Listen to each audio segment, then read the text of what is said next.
Well, greetings and salutations, everybody. Welcome to the best damn movie-related show on the planet Earth, the John Campea Show, coming from right here on my YouTube channel. I am, of course, your host, John Campea, and it is an awesome honor and privilege, as it is every day, to have you, our international friends, gather around as we talk about our favorite things in the world, movies, movie news, a little bit of television, good stuff like that. And you know what? The Cookie Man came today and gave us a nice, fresh batch of peanut butter chocolate. Robert Meyer Burnett. Robert, how you doing today, sir? Two great tastes that go great together, John. I'm doing great. Although Florian Schneider, one of the co-founders of the band Kraftwerk, passed away. And I was a huge Kraftwerk fan growing up, so rest in peace, Florian. Sorry to hear about that. Speaking of the peanut butter chocolate thing, high drama, Rob, yesterday in the grocery store. High drama in the grocery store. Ann and I decided that we would allow ourselves to get one pack of cookie dough so we could make cookies at home. And we stood there in the aisle. It almost came to blows. I'm going to tell you, it almost came to blows. As she wanted chocolate chip, I wanted peanut butter. I wanted peanut butter cookie dough. She wanted chocolate chip cookie dough. And it was getting heated. It was getting heated. And then, out of the corner of our eye, one of us spotted chocolate chip peanut butter in one flavor. Marriage saved. Marriage saved. So thank you, Nestle.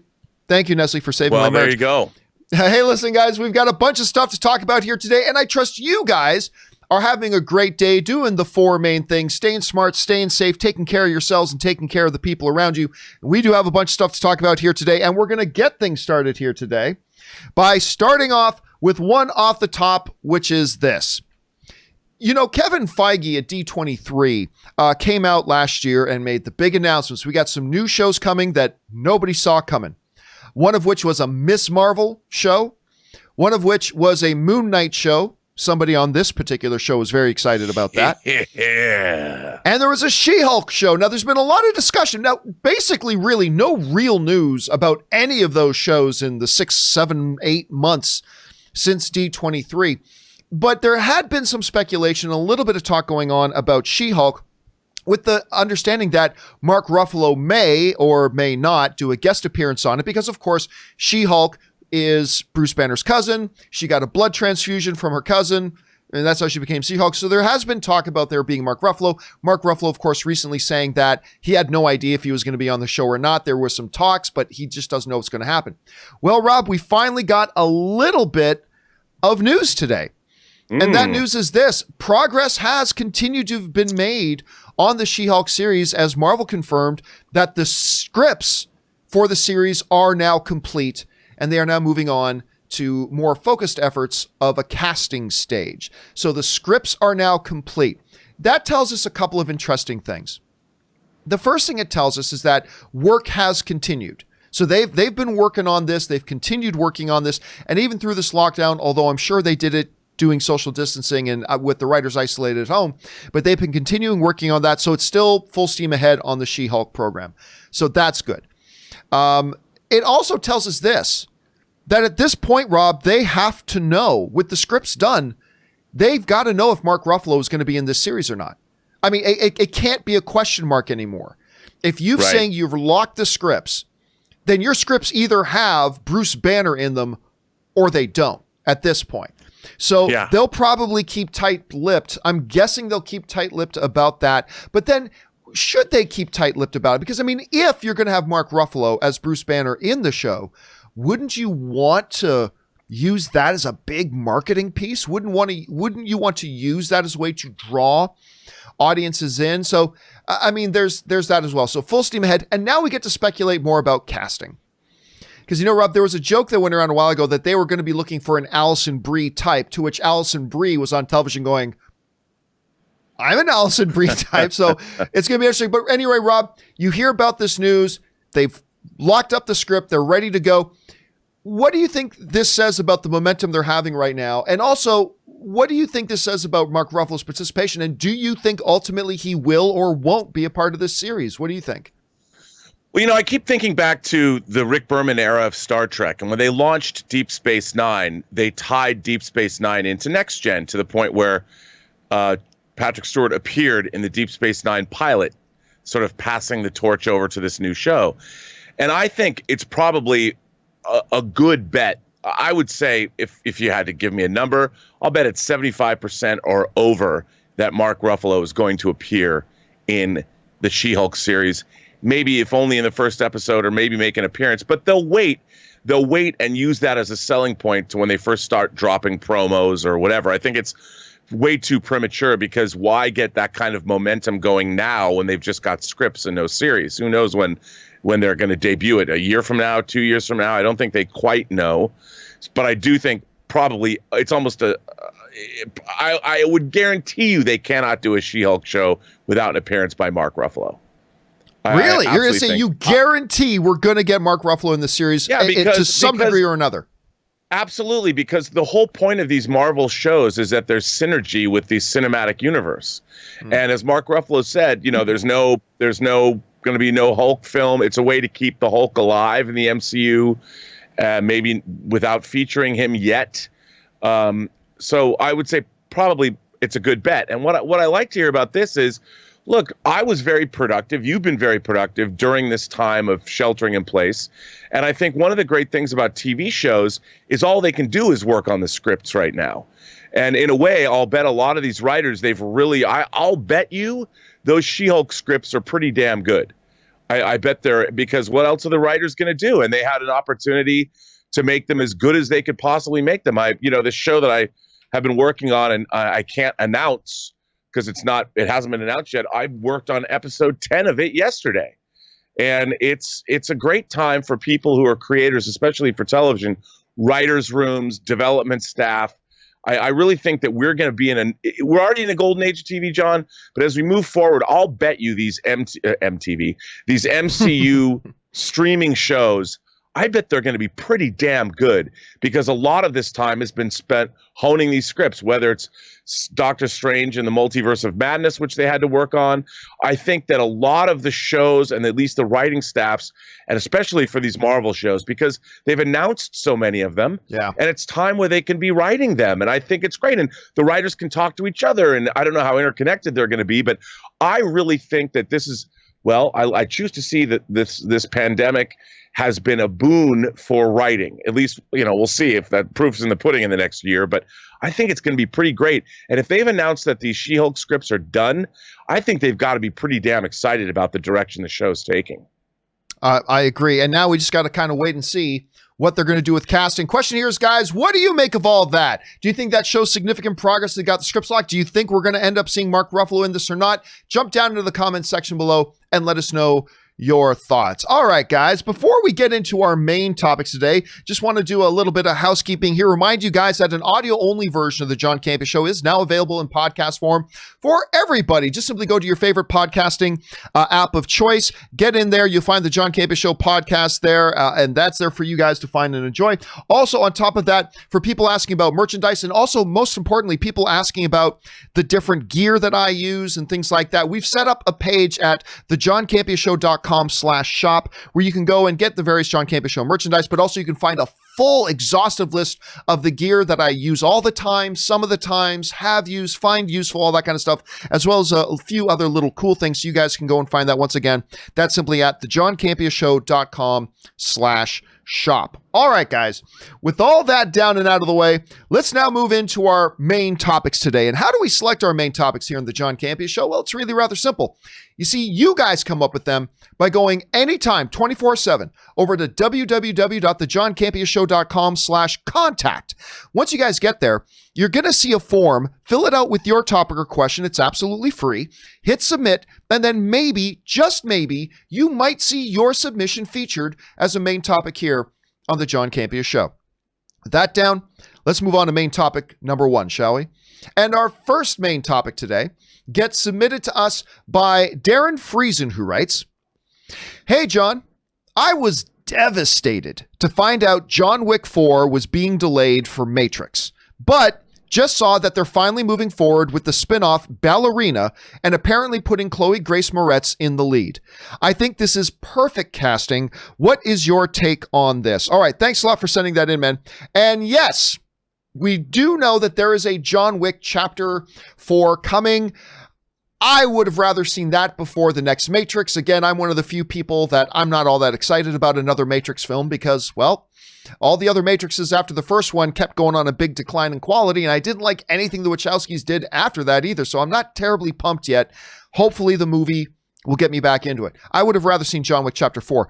But listen, all the way back in October, they announced that there was going to be a John Wick spin-off feature called Ballerina, which we all just assumed was going to be connected, of course, to the Angelica Houston ballerina company that we saw in John Wick Chapter 3. A lot of potential there. One of the great things about the John Wick universe is that it's such a big universe. I mean, there's so much mythology to explore there. And the idea was they're going to go with a ballerina. Now, at the time, they said Len Wiseman. I'm not sure if he's still attached, but of course, Len Wiseman was the director of the Underworld films. He was attached on to direct that. Well, apparently now we have some more information on that. This is what's coming out right now. Now, this is coming from Heroic Hollywood, the rights. The studio is eyeing the title character ballerina role to be played by Chloë Grace Moretz. Of course, she was Hit Girl in Kick-Ass, and she's done other things as well since then. The name of the title character is Rooney Brown, who is an orphan that grew up within the director's crime family. Rooney is a trained global killer, but exhibits a strict moral conscience and will not kill anybody that she believes does not deserve death. The spin-off will focus on Rooney coming out of retirement to target a rival organization that has slaughtered her family. If you're going to do something with John Wick, it's got to have something to do with revenge. Revenge has got to be at the absolute hardcore of anything that involves the John Wick universe. Listen, the first thing that should be thrown out here is this, is that this is not confirmed. Chloë Grace Moretz being looked at for this title role has not been confirmed by any of the, let's say, more solid sources at this point. So we've got to take that with a grain of salt. So let's approach this one as a rumor right now. On the basis of a rumor, I gotta say, I think this sounds like a very logical choice. I've liked Chloë Grace Moretz in the smaller things she has done, whether it's in like Neighbors 2 or whatever. She's actually does a nice little job in just about everything she appears in, and I like her. Obviously, just going back to her Hit Girl days, she can pull off on-camera action. That won't be a problem for her. She can pull that off, and it would be kind of great being able to, at some time in the future, sit down at home on a Saturday night and pop in a double feature of Kick-Ass and then Ballerina and see where that goes. But listen, Rob, they've been talking about expanding this John Wick universe for a while, both with the Continental, that is apparently still moving forward, although at a snail's pace at this point. Now we got Ballerina, and there's even talks about it expanding even more. Rob, at this point, what are you making of the sounds of Ballerina? How do you like the way this is coming together? And number two, what do you think about the possibility, understanding this is not confirmed, but the possibility of a Chloë Grace Moretz being in there? Well, first of all, I really like Chloë Grace Moretz. She was obviously in Let Me In, the remake of Let the Right One In. I loved her as Hit Girl. I think she's really talented. I think she has a unique look to her. And I think the whole idea of this show, I guess, John, I have a soft spot for female assassins in movies, whether it's Killing Eve, whether it's La Femme Nikita, the movie, whether it's something like this. Give me female assassins. Xenia Onatopp in the Bond film GoldenEye.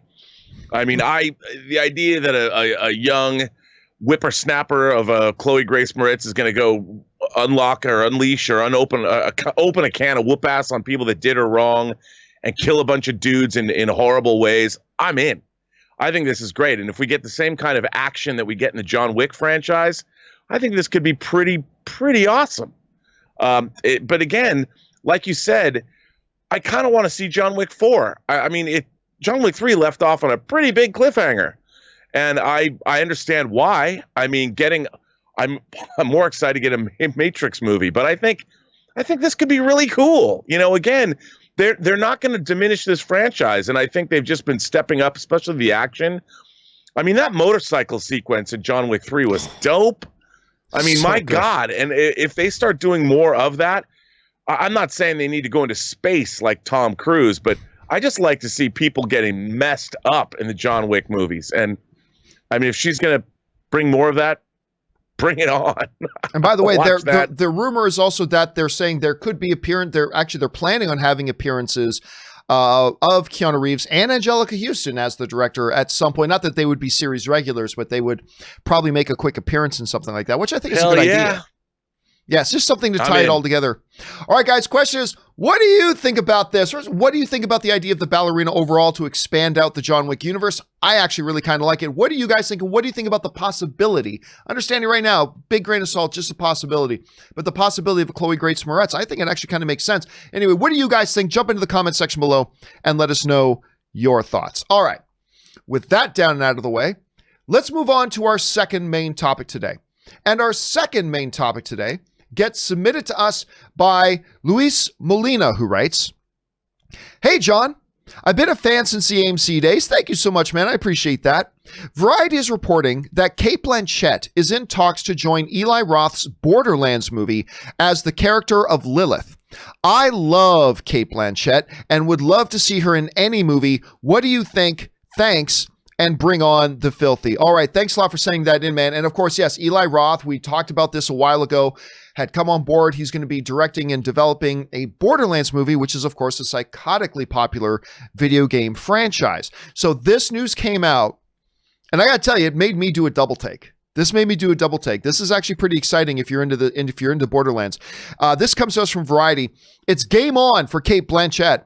Sources tell Variety that the Oscar-winning actress, two-time Oscar-winning actress, just to be clear, two-time Oscar-winning actress is in talks to star as Lilith in Lionsgate's Borderlands, an adaptation of the popular video game. Lionsgate had no comment. Borderlands, launched in 2009, is a role-playing first-person shooter game. The game is set on the frontier of a sci-fi universe on the planet of Pandora, which has been abandoned by a mega-corporation prior to the game's events. The series has sold more than 57 million units worldwide. All right. Look, the first thing that's got to be pointed out here is this. I always say the following. It is never a mistake to add talent. And you are simply adding here what to me could arguably be the currently best working actress in the world. I mean, I think there's an argument to be made that Cate Blanchett, I'm not saying she's the greatest of all time, but I think there's an argument to be made that right now she might be, she's at least in the discussion, that Cate Blanchett may be the best working actress in the world. And she's got that quality where you could put her in any kind of movie. You can just flat out put her in any kind of movie and she will find a way to make it work. You need heavy drama? Do it. You want to put her in a Lord of the Rings movie? Do it. You want to put her in something with Leo DiCaprio? Do it. You want to put her in a comic book movie?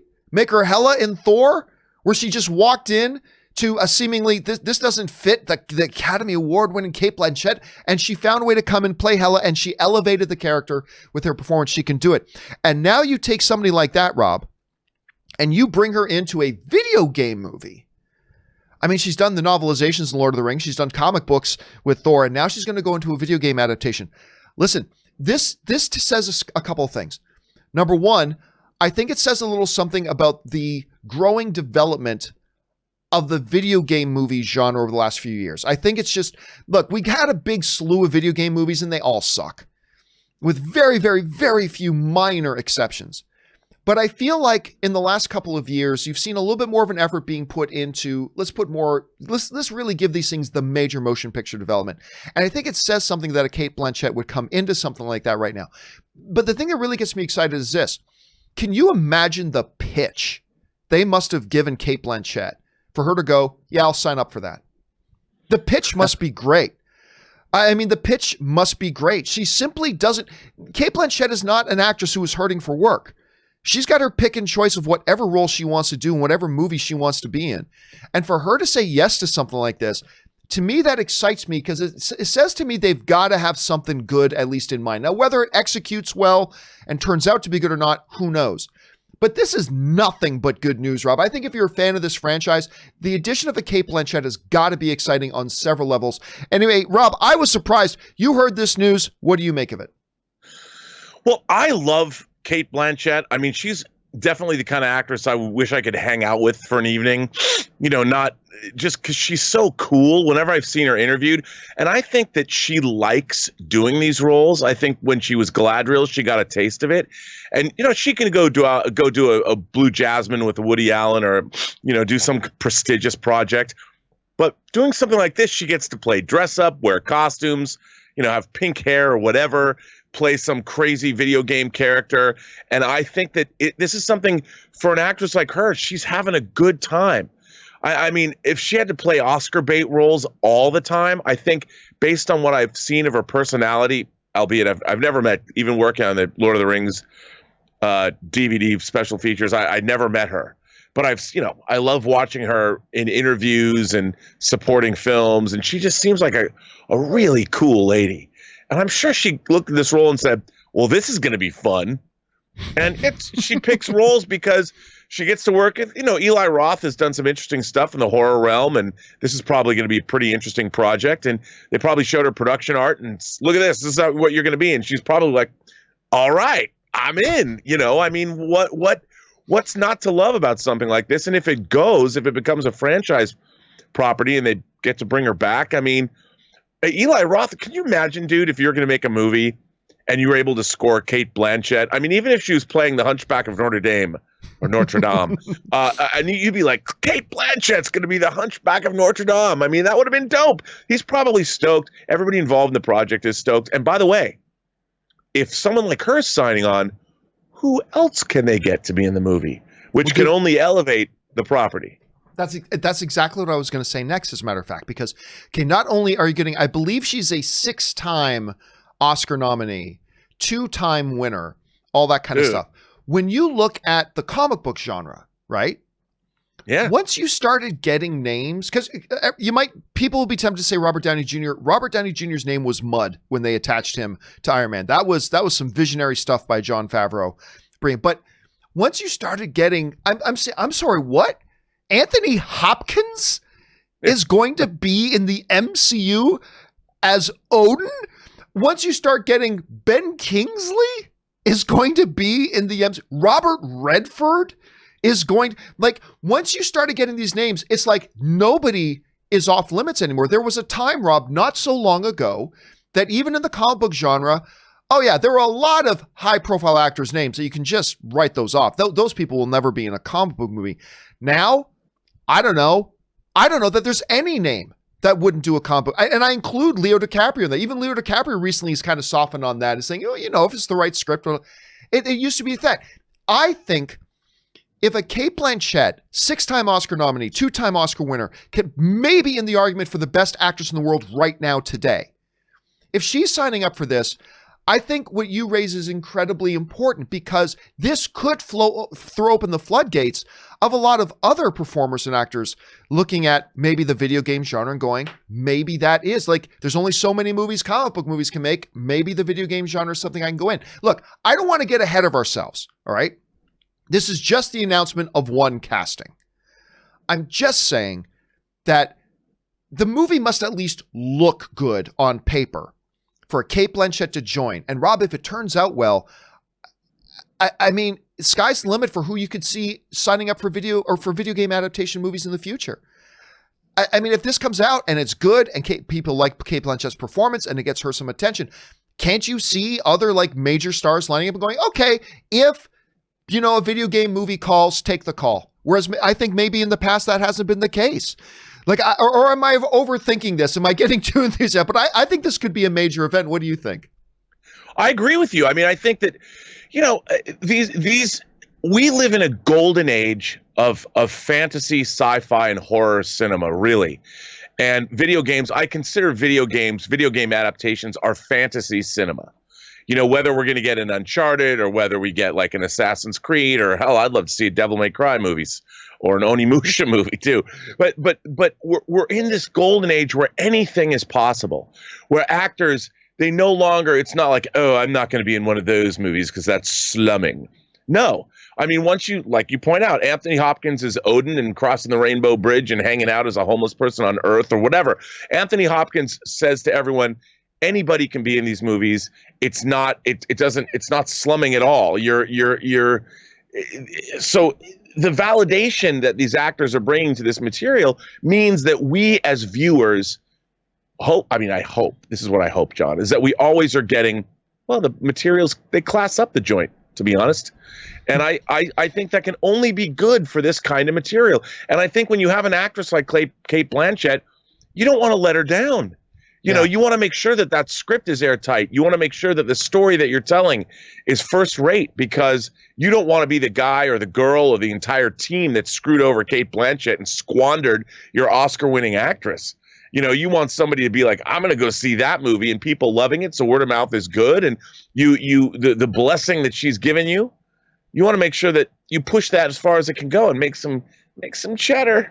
Yep. And of course, you know, they're not looking at this as a one-shot movie. They're definitely looking at this as a franchise. So you got to knock this out of the park. If you had told me a year ago, hey, do you think we're ever going to see a movie directed by Eli Roth starring Cate Blanchett? I probably would have said no. That doesn't sound like a match to me, but this has me a bit excited. Question here is, guys, what do you think about this news? Are you surprised by it like I am? Do you think this could offer a lot of possibilities? Maybe you don't think it's such a good fit. Whatever you guys think, I want to know what it is. Jump down to the comment section below and let me know your thoughts. All right, guys.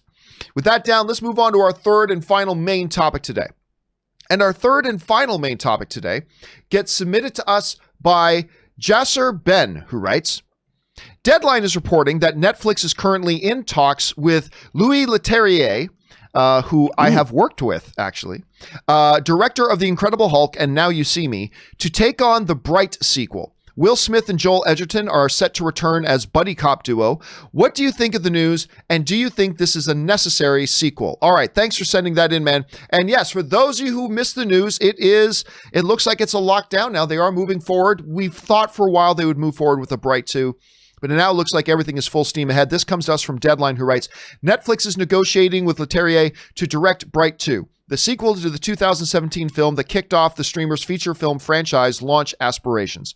David Ayer directed the first film and was attached to direct the sequel, but he has been focused on rewriting to direct The Dirty Dozen for Warner Brothers, and he has other Netflix projects, and other projects at Netflix at the time.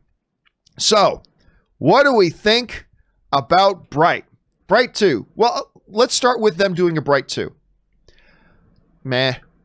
I have very little interest. I'll check it out because I quite frankly found the first Bright pretty poor. Now, I'll say this though. The world they created for the first Bright was incredibly imaginative. Like when the movie starts kind of setting up the world that the story's going to take in. I'll tell you what, Rob, I was drawn right into it. I was drawn in. I really did like this world. Imagine the world we live in, except there are orcs and fairies and whatever else. They happen to be just part of this world. Otherwise, it's the same world you know and live in. It was a wild idea and a great concept that I actually quite appreciated. Unfortunately, while I'm a big Will Smith fan and I love Joel Edgerton, the story they actually told was, I thought, very bland, and I walked out underwhelmed. So there are two things I knew. One, they'll probably do a sequel to this, and two, I'm probably not going to be very interested in it. But I got to say this. Leterrier is an interesting choice for it, though. When you look at his previous films and you look at what the first Bright was trying to do, it seems like, to me, it feels like a good match. I feel like this could be beneficial for the movie. Again, I'm not a big fan of the film itself, but he could be the right guy to do it. As a matter of fact, he very well could be the right guy. Rob, you hear about this. What do you think about this edition? And do you even think there's a need for a Bright 2? What do you think? Well, like you, I have to say, I like the milieu. I like the world building that was in Bright. I did. I thought that I would like to have seen. I would like to have seen more of a juxtaposition of our real world kind of idea and the idea of this.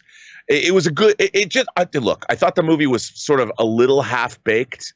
I mean, the premise was good. It felt to me like Max Landis came up with this idea and wrote this script in like a couple of days and sold it for big money. And I thought the ideas were better. I mean, the execution was fine. It's just it ultimately, at the end of the day, the fantasy and the buddy cop element didn't elevate beyond what you might expect. I was hoping that the imagination would bubble over and I'd be getting something really, really groundbreaking, but that's not what I got. I think for Netflix at the time when they made it, it was 2 years ago now, 3 years ago? 2017. It probably, so 3 years ago, it probably seemed for Netflix. Look, it was a successful film for Netflix. It was their first foray into paying stars big money. It cost a lot of money. Remember at the time, they're like, oh my God, they're going to spend like however many millions of dollars they spent on it. and it was watched, but I wanted it to be better. And I think that with Louis Leterrier, which I agree with you is an interesting choice, I think that this could be the Lethal Weapon 2, John, of the Bright franchise. I mean, Lethal Weapon 2, I love Lethal Weapon, but Lethal Weapon 2 really blew the doors off, and I think everyone loves Lethal Weapon 2, and maybe that's what this will be. I think that hopefully it'll be better. Are they going to be able to get back the original cast? I mean, I don't know, but we'll see.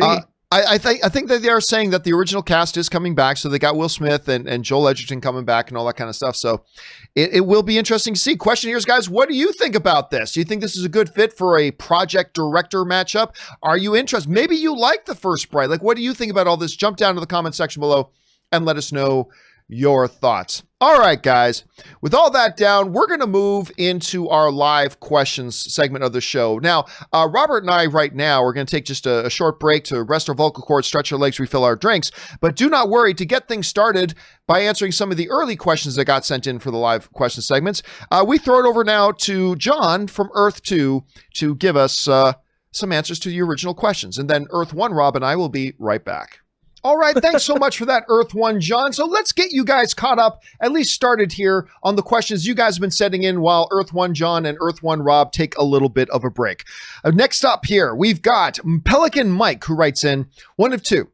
John, I think it's around this time 2 years ago when I started following the channel. Thank you so much for that, man. I needed something other than my beloved Mets games to listen to during my shifts. You can imagine how I'm feeling now. I imagine so.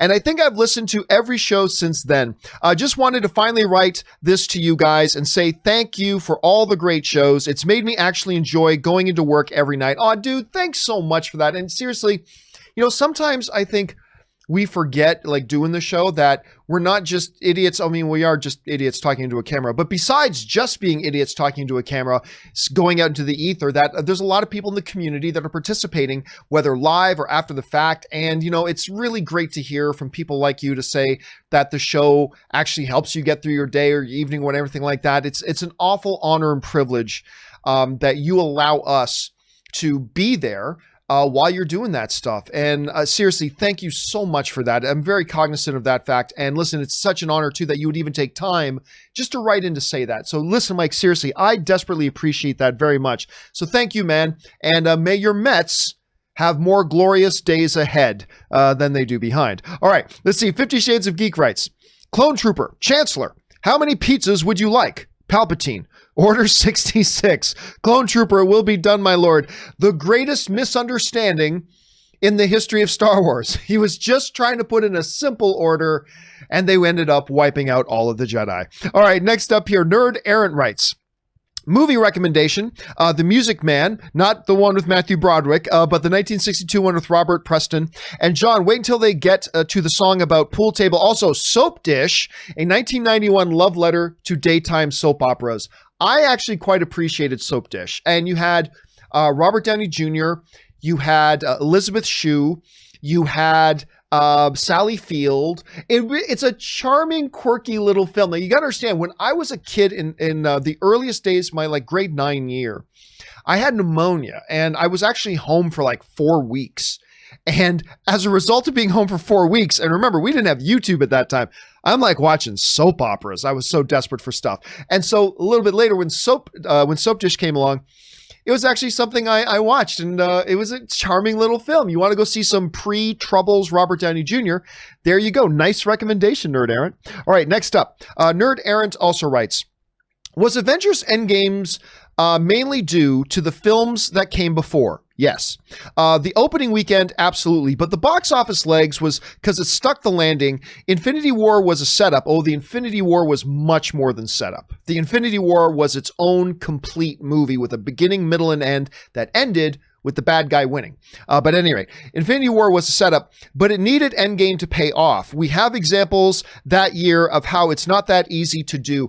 I see where you're going with that, but I disagree. Because in the absence of Infinity War and the films before it, Endgame makes no sense. Endgame, which, is one of my favorites, it's not a top 5, but it's probably in my top 10. favorite comic book films of all time, but it's really the sum of all the parts that came before it.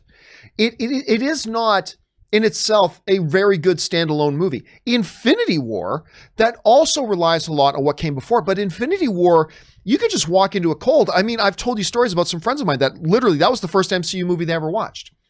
They walked into it cold and they missed some of the nuance, sure, but they completely got the movie and it made total sense to them. Endgame is the culmination. And I mean that in the best way. That's not a put down on the movie. That is praise for what the MCU did as a whole.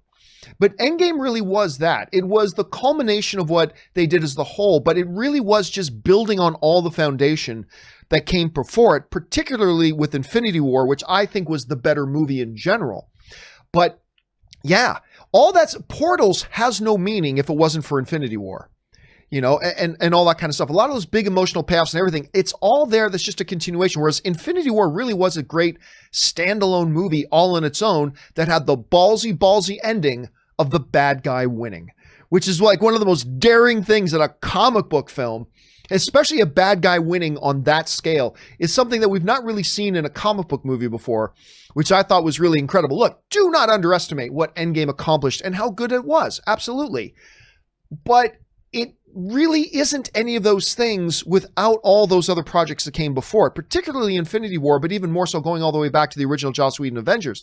It is just the culmination of all that and the final piece of the puzzle. And that's what kept people coming back. And that's what made it the accomplishment that it is. And that's a good thing. But I really do think it is not so much an individual movie as it is the summation of what everything the MCU had done up until that point. At least that's my interpretation of it. All right, next up. Ready Teddy Seti writes, "Hey John, do you like the direction the DC WB is going in with projects for properties other than the Trinity, Batman, Wonder Woman, and Superman? I'd love to see a comic noir movie for The Question. That's actually came up a couple of years ago. There's actually been talk about a script for that rotating around that has been in different stages of development at WB over the years, so who knows where that's at right now. Directed by either Kerry Conran or Ruben Fleischer. Where can I pitch it? Well, the sad, unfortunate truth is you can't pitch it. You don't get to pitch it. I don't get to pitch it. You got to have a literary agent that has connections with the studios, and it's almost impossible to get a literary agent. So look, I don't mean to dash anybody's dreams, but the reality is until you put in years of work and get to that point, you don't get to pitch movies. So sorry about that. That's just the reality we live in. That said, look, I want a Man of Steel 2. Everybody knows that. But that being said, you cannot help but appreciate what Warner Brothers has done lately ever since the new sheriff in town, Walter Hamada. Ever since Walter Hamada took over the DC movie wing, they have been making some very tough but effective choices that has been working for them, right? I mean, we've got the DCU had no billion-dollar films, despite the fact that they had a Justice League movie and a Batman versus Superman movie and all that kind of stuff. They never had a billion-dollar film until Aquaman and then Joker. And then they never had a lot of critical success. But, you know, Shazam comes, big critical success. Birds of Prey was Birds of Prey, whatever. But like, to me, the last 4 films, they're 3 out of 4. Their last couple of films, they are 3 out of 4 to me, and they're heading clearly in the right direction. What they have been spending their time on is reestablishing their reputation with the audience, reestablishing their rep. That, listen, when we make a DC movie, your instant thought will be, it's going to be quality. And that's something that they have struggled with up until this point. Because despite the fact that morons like me liked just about every single one of the DCU movies, a lot of people didn't. And, you know, it felt like every DC movie that was coming out, it was like, oh, let's cross our fingers. But now they put out a really enjoyable Aquaman. And even before that, they had a great Wonder Woman movie. But Aquaman, Shazam was sharp.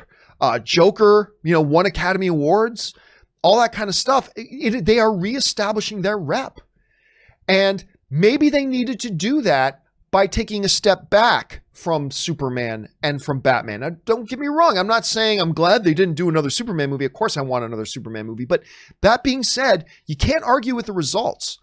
And the results are they have been reestablishing their foundation, building up their reputation amongst the fans, amongst critics, about all that kind of stuff. And now I feel like there's a legitimate sense of anticipation instead of, what's the better word that would be for it before? Stress? Instead of people stressing out about the next DC movie, I feel like there's a sense of anticipation for the next DC movie. So I think they've actually been doing a pretty good job. I really do. Perfect? No, but I think they've been doing a pretty good job. All right, next up, Ready Teddy said, he also writes, "Hey, John, I think Liam Hemsworth is just as talented an actor as his brother Chris. He just had a breakout role like Thor. I hope DC wises up and makes him our next Hal Jordan. Can you see him in that role?" Listen, I'm going to be honest with you. I'll be straight up honest with you. I have had the opportunity to sit down and literally one-on-one sit down and chat with Liam Hemsworth.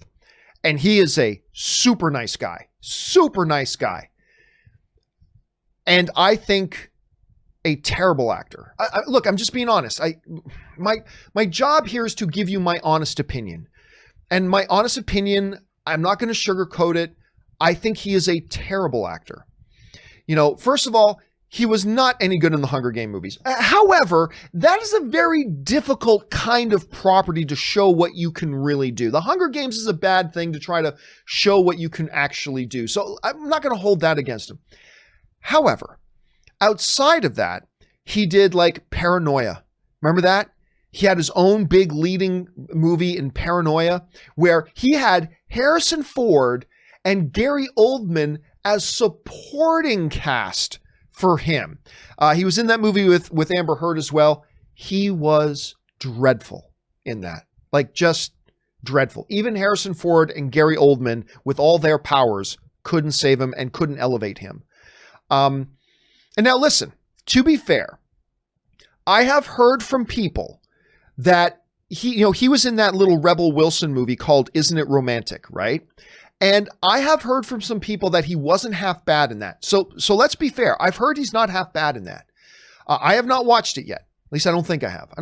Anyway, if I did, he was so bad, he was totally forgettable. But I gotta say, in everything else I've seen him in, look, and I'm just speaking as an average film fan, he has done nothing for me to elevate any material he's been in. And so And on the level of his brother, no. Chris Hemsworth has shown that although he's not had an Academy Award nomination yet, he's got Academy level chops. He really does. All you got to do is go and watch his movie Rush that he did with Ron Howard and Daniel Bruhl. He's fantastic in that. And he's really a standout performer in the MCU as well.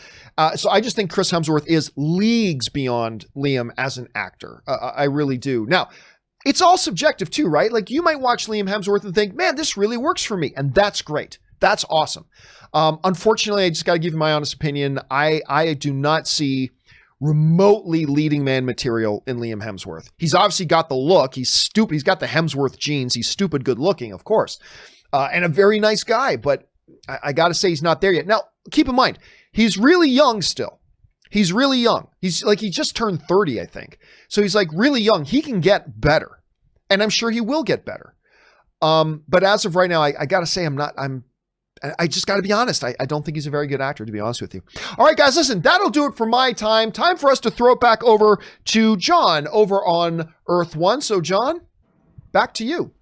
All right. Thank you, Earth 2, John. We appreciate that. And now let's keep things rolling with your questions as well. And we'll start things off here with Nerd Errant, who writes, looking at the articles about AMC in trouble, I see mainly speculation, not citations of official reports post-lockdown or even leaks. So we likely don't know how AMC and their creditors are actually handling AMC's debts at the moment. See, here's the thing, though, Nerd Errant.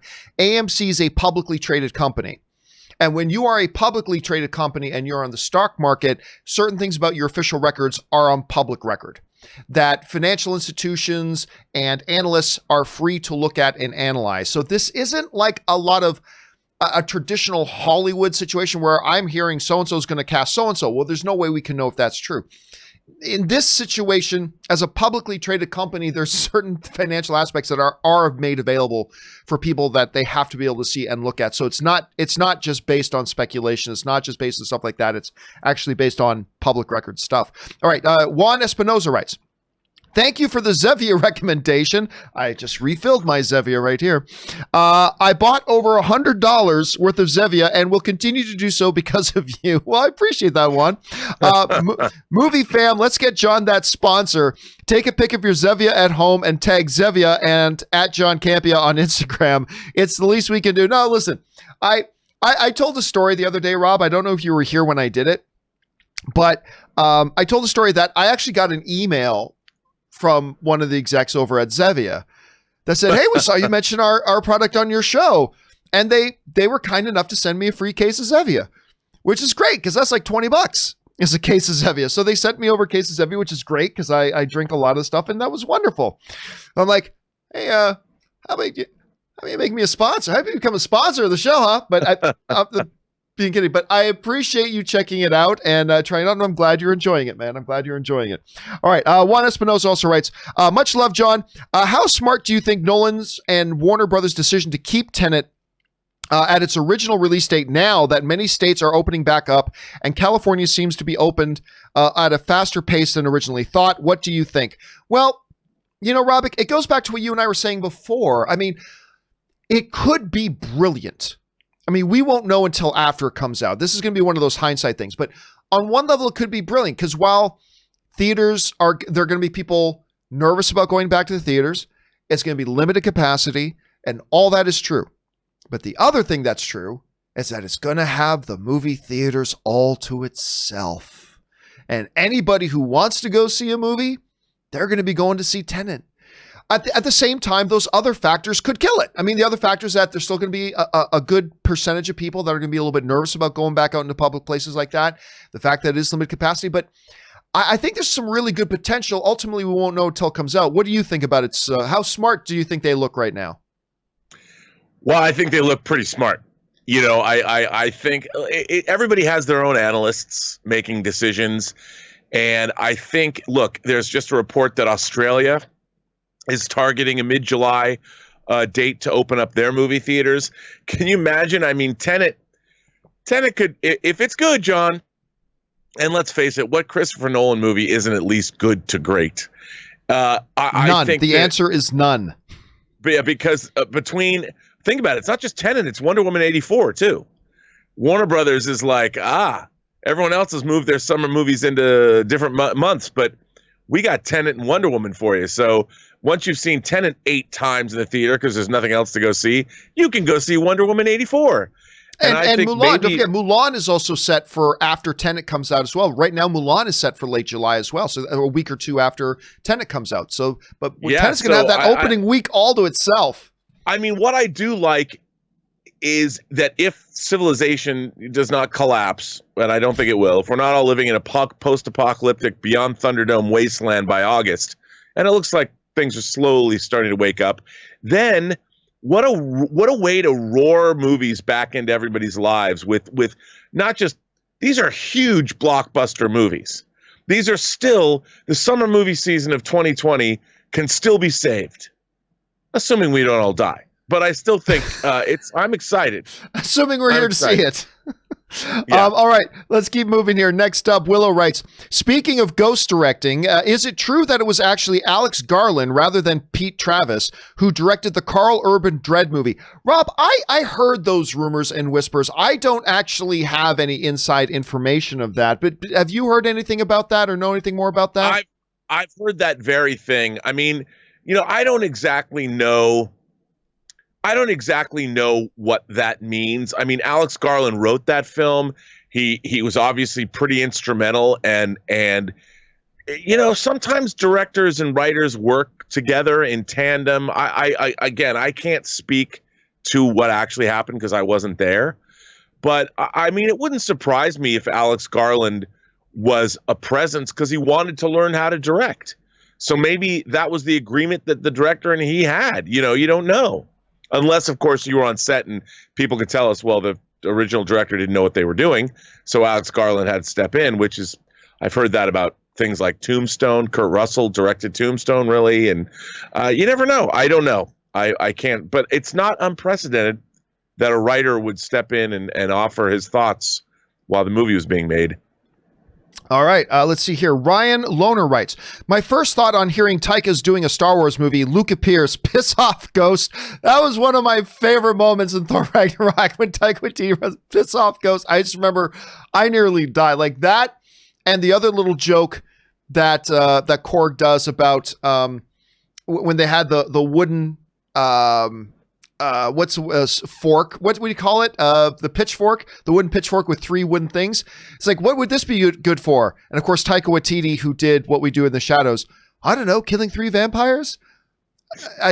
You could tell when that joke was done in the theater who had seen What We Do in the Shadows and who had not when that joke was done. But I love that. All right, GQ writes. Hey Gio, you never did like Gadot as an actress. What do you think now? No, it's true. Listen. From the people I've spoke to that I know who have worked with Gal Gadot, everybody I've heard, without exception, top to bottom, without exception, have said she's a wonderful person to be around. And that's the thing. And listen, she is simply, obviously, male or female, one of the most beautiful creatures to walk the face of the planet. I mean, there's no taking it away. However, and I'm just going to be honest, she's not a strong actress. Sorry, she's not. Now, I will. Now, is she better than Liam Hemsworth? Yes, she's better than Liam Hemsworth. She's better than some others out there. Yes, she is. And I will also say this: she's improved. She's improved. But like, you go back and you look at things like she did this movie with John Hamm and Zach Galifianakis and Isla Fisher called "Keeping Up with the Joneses." Remember that? That was out a couple years ago. Yep. One of the few movies she's actually been in outside of the DC universe. She was terrible in that. Absolutely terrible. But to be fair, that movie was so bad that even the great John Hamm, and I think John Hamm is great, even John Hamm didn't look all that good in it. And even Zach Galifianakis didn't come across as all that funny. And even Isla Fisher, who I think is really good, didn't come across all that good in it. So you don't hold that against her too much. But again, an opportunity to really shine. She's an actress to me that simply does not elevate the material she's given.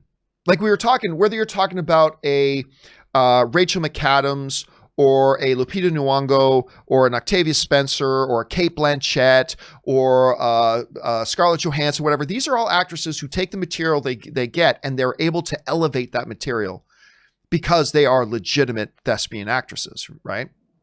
But listen, I'll also say this. I've always said that maybe she can get better, and I think she has grown as an actress. Like every time I see her, I think she's a little bit better than what I saw her before. And listen, I thought I was really in the fear that she could literally ruin Wonder Woman. Going into Wonder Woman, I was deathly afraid she was just going to straight up ruin the movie, and she didn't. She didn't. She didn't elevate the movie either, but she didn't. She was perfectly fine as Wonder Woman. So, listen. Whenever I talk about Gal Gadot, I always bring up Channing Tatum as an example.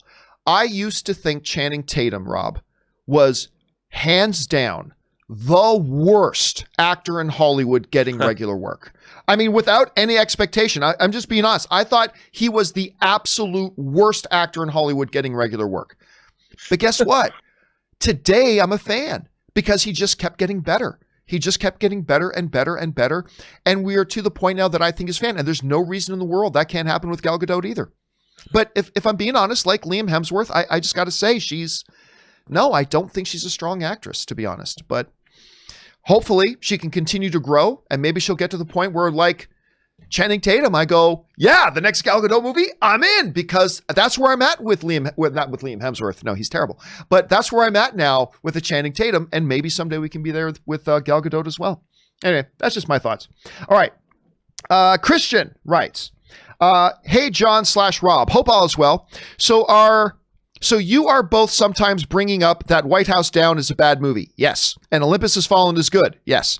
I totally disagree. White House Down is a fun ride. Speaking of Channing Tatum, as a matter of fact, White House Down is a fun ride that knows what it is. And Olympus Has Fallen takes itself too seriously and is so violent. I mean, hey, listen, Christian, that is the beautiful thing about movies, man, is we can all watch these movies and feel differently about it. You watch White House Down White House Down, and you got something out of it. Personally, I thought it was awful. I found it really cringy. I could barely watch the screen, even though I really like Jamie Foxx, even though we're now at the point that I like Channing Tatum. Just did it. But something was really viscerally fun about Olympus Has Fallen. I thought. Anyway, Rob, what are your thoughts on the two different films? Okay. Deep breath. No, I think here's the thing. Obviously, White House Down was a Roland Emmerich film, and Roland Emmerich, whether he's doing The Day After Tomorrow or Independence Day or I don't know, 2012, it was. I think there was a level of respectability that went along with that film, even though I thought the casting was kind of shamelessly. I don't know. It just felt. Whereas Olympus Has Fallen was definitely an elevated B movie. Like nobody was saying this is an A-list studio movie. I mean, Olympus Has Fallen was designed to be kind of, I don't want to say low rent because it wasn't low rent, but it was designed to be a kick-ass action movie with no higher aspirations than what it was. Whereas I think White House Down was part of a long tradition of buddy cop stories that translate to buddy cop, Secret Service, buddy president. I mean, you could go back all the way to another 48 Hours or something like that, where these were studio movies with big directors and big stars providing big entertainment. That's what White House Down was supposed to be. Whereas Olympus Has Fallen was supposed to be, a programmer that was going to be sold all over the world from like Millennium Entertainment. But it turns out that Olympus Has Fallen embraced its sort of low rent B movie roots, which elevated the whole thing. I mean, I just found, Olympus Has Fallen's a little bit more outlandish, and it's a little bit bigger, and it's a little bit cheesier than it wasn't seeking the respectability that White House Down was. And I think because of that, it succeeded more. That it had more joy. It had bigger action. It was more outlandish. It was more in your face and sort of sleazier. And White House Down was trying to be respectable. And in that respectability, I thought it wasn't as fun as Olympus Has Fallen, if that makes any sense at all. I completely see where you're going with that. All right, next up here, 50 Shades writes, Demolition Man 2, The Mystery of the Three Seashells. I can just see it now. There's going to be a joke if it ever actually happens, because we talked about this on the show yesterday. But if it ever does happen, at some point they're going to say, yes, in the pandemic of 2020, humanity realized we cannot rely on toilet paper, and the three seashells were born. I can just totally see them doing that. All right, Darth Wader writes, John, several news sites that speculated Taika Waititi was doing a feature adaptation of Tag and Bink, which are two characters that actually a friend of ours, Kevin Rubio, created, have now been pulled down. As a friend of Kevin Rubio, do you have an inside track? 1917 is about two soldiers making their way through war. Your thoughts? Tag and Bink, for those of you who don't read comics or anything like that, Tag and Bink, and Rob, you're friends with Kevin Rubio as well. Yep. Tag and Bink are these two characters that Kevin Rubio created in the comic series, and they actually made their big screen debut in Solo, a Star Wars story. So there's been some talk over the years about them developing it. Now, I myself have not heard of any feature projects or anything. I myself have not heard of anything like that. But there's a Star Wars novel, Rob, that I don't know if you've had a chance to read it yet. If you haven't, I really think you should. It's called Lost Stars by Claudia Gray. That looks at the events. Oh, I love this book. It looks at the events of the original trilogy through the eyes of these two new characters. This guy and girl who grow up through the events of Star Wars, Empire, and Return of the Jedi. And one starts to side with the Empire, one starts to side with the Rebellion, and how they progress. But it looks at the events of Star Wars through fresh new sets of eyes. And I found it way better than I thought it was going to be. Lost Stars is a wonderful book. You should check it out. But you could do something like a Tag and Bink, and you could do that with them. You could look at the events of Empire Strikes Back, but through the eyes of these two guys. And a side adventure they have going on while the events of something in the main trilogy or whatever unfolds around them. I don't know. I think there's possibilities there, but I have not personally heard of any of that. So I don't know, Rob, what do you think? Well, no, I mean, look, Tag and Bink are the Rosencrantz and Guildenstern of the Star Wars universe. And there's so many funny bits in those books, in the comics. I mean, one of my favorites is that Tag and Bink are the the red Imperial guards in the throne room in Return of the Jedi. And when the guards are dismissed, they kind of walk around to the back of the elevator, and they're standing there going, where's the other elevator? Well, like there isn't one. Well, where are we going to get out of here? And they're like, I don't know. I mean, it's just it's hilarious. It's hilarious. Kevin has a very keen mind when it comes to writing that kind of humor. And if you like Star Wars, I cannot recommend more highly the Tag and Bink. It's collected. Marvel reprinted it into like a little graphic novel format, and it's so good. All right, let's move on here. Timbula the Spider Monkey writes, for over 1,000 generations, the Jedi Knights were the guardians of peace and justice in the Old Republic before the dark times, before your mother was a whore. I said on yesterday's show, man, I would give so much money to have a scene in Star Wars where Jedi are talking blah, blah, and just one I was a Jedi saying, your mother's a whore, particularly Liam Neeson. Liam Neeson as Qui-Gon Jinn. I want to see him look at another Jedi and say, your mother's a whore. I would give $1,000 for that. I would love to see that. All right. Henri Martez writes, does excessive profanity ever take you out of a movie? The Departed is great, but I think it tries way too hard to be vulgar. The Coen brothers use swearing in a way that's funnier and more realistic, in my opinion, especially in Fargo and The Big Lebowski. Thoughts? Gratuitous anything takes me out of a movie. Whether it's gratuitous nudity, whether it's gratuitous philosophy, whether it's gratuitous swearing, whether it's gratuitous in the sense that it's just there for the sake of being there and really doesn't fit and there has no purpose of being there. Gratuitous.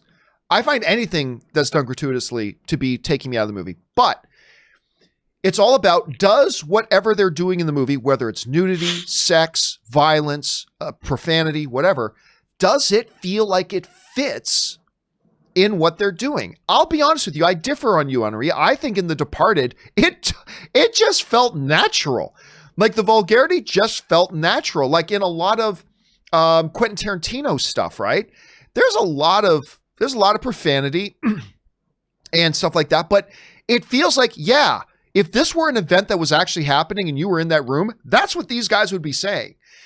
If it fits that. A sex scene, a nudity shot, like whatever, if it fits in and is creating an atmosphere and it feels natural, to me, it works. Rob, but there are sometimes for me, Rob, where like, no, there's a scene with a bunch of F-bombs. It feels like, no, this doesn't feel like what would actually be happening right now. And I feel like they're just trying to be cool and edgy, and that can take me out. But Rob, how do you find that balance? Where, as an audience member, where's that balance for you? Well, I think it really depends on what it is you're watching in the first place. Like, for instance, I'll give you an example. In Star Trek Discovery and Star Trek Picard, they drop a lot of F-bombs, and it seems completely incongruous and out of place. However, when you go and look at something like The Departed, between Jack Nicholson and between Mark Wahlberg, they take profanity to a high art. Those two characters, I mean, Jack Nicholson is so profane, and then Mark Wahlberg uses his vulgar language as an intimidation tactic, and I think it works in that film in particular. I think it works, and it also becomes, at least for me, I'm not gonna lie, it's pretty enjoyable. but yeah, but it really depends. The material itself, it's what's surrounding the profanity and what's surrounding the vulgarity. If the rest of the movie doesn't support that, or if the subject matter doesn't support it, and suddenly a character launches into some really vulgar or bad language, then it does seem incongruous. But if the story, in The Departed, you're dealing with some pretty sleazy, terrible gangsters, in Boston, and so the bad language kind of fits what's happening. Whereas I can see other people, if you find bad language just off-putting in general, I can see you not liking it. But I think in the case of The Departed, it works. Whereas it doesn't work for me in Star Trek. All right, next up, we got Jay Bling, who writes, when I called Extraction, that's the Chris Hemsworth film on Netflix, boring in yesterday's email, I wasn't denying the proficiency in the action sequence. I just had no investment in them because I had no investment in the story or characters, which is something you've touched upon a few times. Yeah, I agree. Listen, I don't think Extraction is a good movie. I think it's a bad movie, but it's a movie that, oh my God, the action is like top shelf. Like I keep using that phrase about the action. It is top shelf, like where you keep your best liquor. Not that I would know because I don't drink, but it's where you keep your best liquor, top shelf. The action is undeniably great and very visceral and exciting when it's happening. But I agree with you, Jay Bling. I found everything else about it. I thought the script and the story and the characters were very, very wanting. I agree with you on that personally. But a lot of people like it, and that's awesome. All right, Murray Reich writes, I just watched What We Do in the Shadows film, and it was really funny. I like these types of documentaries, but this time with vampires, 8 out of 10. Dude, it's hard. I give it a high 9. I mean, if I gave numerical scores, I give it a high 9. Listen, Rob, I'm over the found footage, fake documentary sort of stuff. But What We Do in the Shadows with Taika and what's the name of the guy who co-directed with him and was also star of the movie? Jermaine, from Flight of the Conchords. Yes. Anyway, who co-wrote and directed it with him and starred in it with him. Yeah. That movie is so funny. And once your brain tunes into what it is they're doing with this movie about 3 minutes in, I was practically rolling on the couch laughing so hard at that movie. Dude, and the show is every bit as good as the movie. I finally got into the show, and the show is, I don't know if you've started watching the movie or the show yet. No, I've seen the first season. I haven't seen the second season. Oh, the second season is just as good as the first. It's just as good as the first. Well, like you mentioned that trope of the found footage thing, but since this is a vampire movie, it's not really a found footage movie. They're playing on that trope, but there are no real vampires. So the whole thing is fictional, and it just adds to the cleverness of it all. It's like you said, it's what I love about the film is just how clever it is. I mean, it's like if vampires, you never thought of vampires like living together, like in a house, different kinds of vampires. I mean, that alone, if they didn't have the found footage premise and it was just a vampire story of these guys living alone or living together, that would be funny. But the fact that they added this documentary crew shooting them just adds to the humor on a multi-dimensional level, and it's so clever. That movie, it's not just how funny it is, it's how clever it is too, and it's clever throughout the whole film. I mean, anything you'd want from that movie, like I wonder if they're going to do this, they do it. It's so smart and so funny. And by the way, Craig Robinson has a recurring role in season 2. So far, Craig Robinson from The Office, and he's really funny. All right, Murray Reich writes, what's going to be with the NHL and NBA? Are they going to finish out their seasons with the playoffs, or are they going to cancel until next season? I heard they canceled international NFL games next season because of the pandemic. That makes sense. I believe, and I've got nothing to back this up with, I believe that both the NBA and the NHL will finish out their seasons, probably a shortened final schedule and then a playoffs, and it will be done without an audience. I think that'll happen. They'll do it without crowds and stands. That seems to make the most sense, especially as things start to open up a little bit.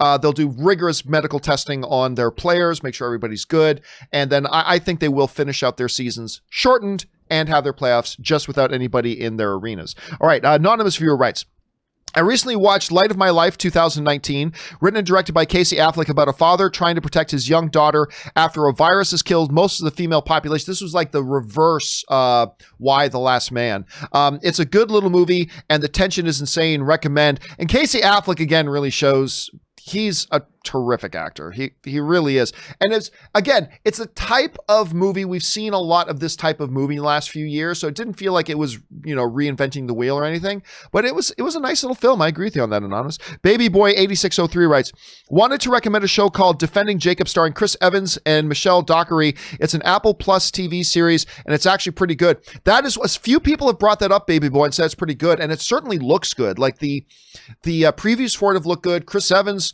looks great in it. Again, I did not have any interest in Apple TV Plus, but then I saw The Morning Show and it's really good. And then I saw For All Mankind and it's really good. And this one looks really good. I'm going to have to put it on my watch list. Rob, have you had a chance to watch this new one with Chris Evans, Defending Jacob? I haven't, but I've read a lot about it. I love shows about lawyers and these kinds of mysteries, but I don't have Apple Plus yet.